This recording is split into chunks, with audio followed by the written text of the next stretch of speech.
mga guys, magandang hapon. So dito na naman tayo sa site ngayon. So meron tayong i-install ng mga duct mga guys. So dito kami sa parking lot sa 3rd floor. So ito yung in-install namin ngayon, smoke evacuation duct.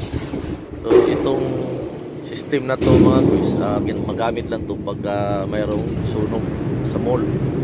So nakaabang lang to siya. Mga additional kasi ito mga guys. So ngayon, ina-approve ng designer, tatapusin na natin kasi may bago tayong trabaho. So kung maiwanan man namin to, kailangan tapusin para wala nang problema o wala nang ibang iisipin. So matagal na to dito.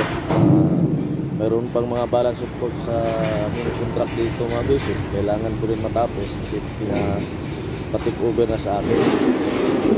So yan nga, binabanatan na namin itong mga smoke evacuation at saka yung may bago din saka sa BTO.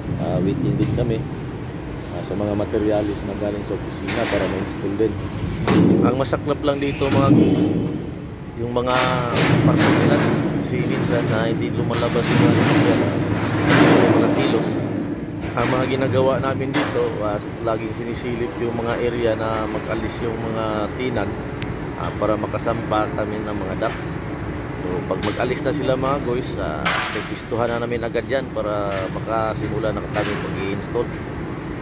Yan ang mga area dito. Halos puno na kasi yung dito sa parking lot sa 3rd floor mga guys. So kailangan namin malinis yung area, baka makadisgrasya pa kami, makabayad pa. Hirap kasi makadisgrasya ng mga sasakyan mga guys. Hindi naman pare-pareha lang yung presyo niyan. Buo talaga yan. So masakit sa bulsa pag makadisgrasya kami. Bayaran talaga yan. Hindi maiwasan pag may mga ganyan. So dito na lang tayo guys. Paalam na tayo.